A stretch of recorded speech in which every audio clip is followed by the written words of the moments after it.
Como já mencionado a vocês, daremos enfoque ao estudo sobre a legislação ambiental brasileira, bem como também vamos discutir, além da legislação ambiental brasileira, os principais assuntos que dizem respeito aos órgãos públicos ambientais.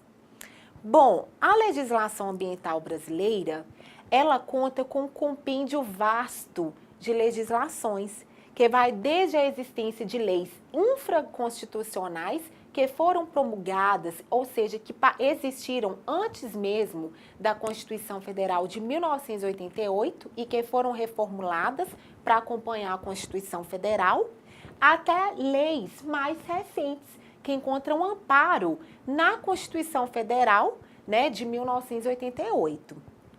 Podemos, então, citar como essas leis anteriores à Constituição Federal de 1988, a lei de número 4.771 do ano de 15 de setembro de 1905, mas que foi alterada pela lei 7.803 do ano de 1989, que institui sobre o Código de Florestas, que trouxe em seu bojo a importância dos municípios elaborarem os planos diretores e leis de uso do solo. Também sobre leis que tratam sobre a recuperação da cobertura vegetal, a definição também do que são áreas de preservação permanente. Então, vocês viram aí que é uma lei bem ampla. Tem-se também o Decreto-Lei número 221, de 28 de fevereiro de 1967, que é uma lei que instituiu o Código de Pesca, na qual veio estabelecer as proibições à pesca, a delimitar tipos de peixes que podem ser capturados, períodos de pesca em que são acessíveis ao povo, a regulamentação de efluentes das redes de esgoto e resíduos líquidos ou sólidos industriais às águas, dentre outras atribuições.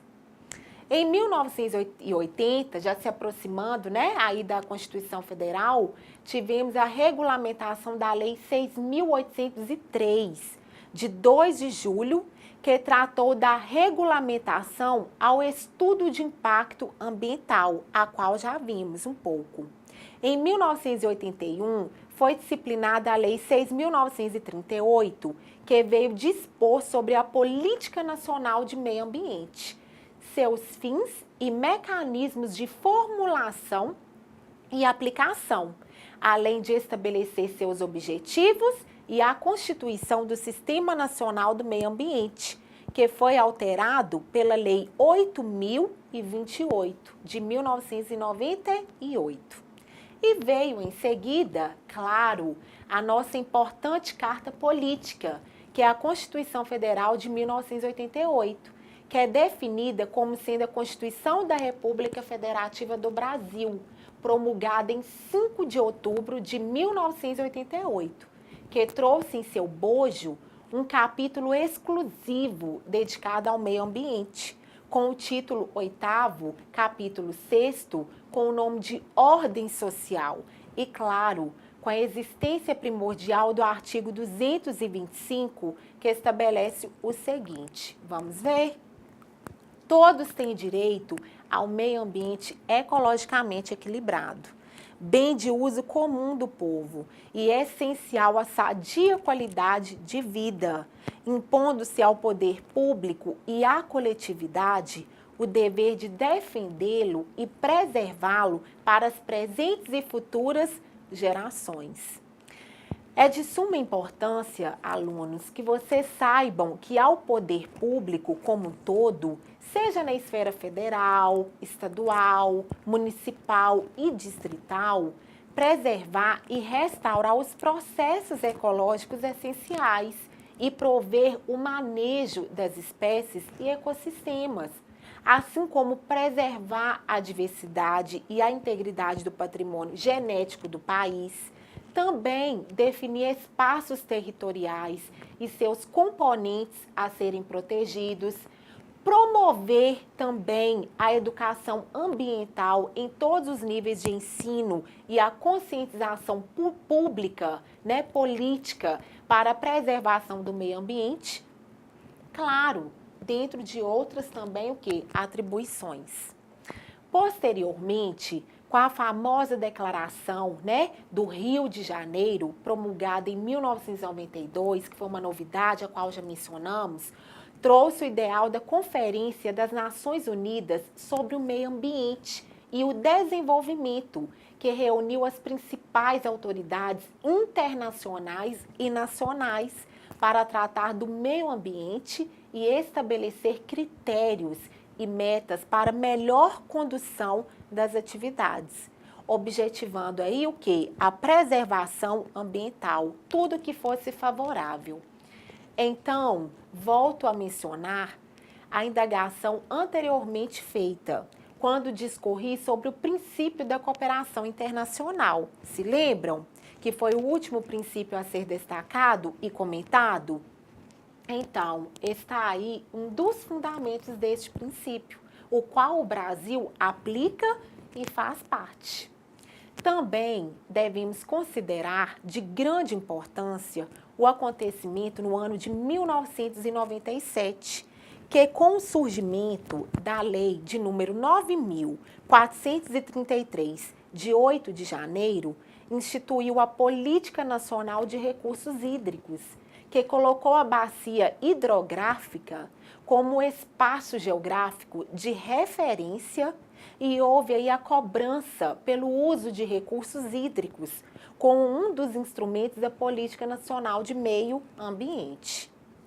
E em 1998, houve a promulgação da Lei 9.605, de 12 de fevereiro, chamada aí Lei de Crimes Ambientais, né? Que foi uma lei que surgiu com o intuito de disciplinar as sanções cíveis, penais e administrativas, oriundas aí de crimes ambientais cometidas tanto por pessoas físicas quanto pessoas jurídicas ao meio ambiente, que é um patrimônio, né, pessoal, aí pertencente a todos nós. Lembrando que essas sanções, elas são aplicadas em consonância com o dano, a gravidade do dano, o nexo de causalidade e o resultado do dano, assim aprimorando os pressupostos da responsabilidade que determinam a responsabilização. Com a percepção de danos e a comprovação do dano ambiental, cabe então a que órgão público agir? Cabe, gente, ao Ministério Público promover funções essenciais da Justiça, que envolvem desde a promoção do inquérito civil, assim como a ação civil pública para a proteção do patrimônio público e social, do meio ambiente e de outros interesses difusos e coletivos, que pertencem a todos nós. Bom, daremos agora, então, uma atenção especial para a Constituição Federal de 1988, em seu artigo 5º, tá? Que traz em seu bojo a proteção igualitária de todos, sem distinção de qualquer natureza, trazendo aí a inviolabilidade da propriedade, desde que atendendo sua função social e atribuição, né, ao cidadão. Poder também propor ação popular que vise anular ato lesivo ao patrimônio histórico e cultural, ficando o autor salvo, comprovada má-fé, isento de custos judiciais e do ônus da sucumbência. Bom, acabamos de tecer comentários significantes sobre as legislações ambientais. Concluiremos, então, nossos estudos sobre o direito agrário, sobre o direito ambiental, com a abordagem voltada para os órgãos públicos ambientais. Ok? Então, será o quê? Um outro tópico da nossa aula 4 de extrema importância, que são os órgãos públicos ambientais.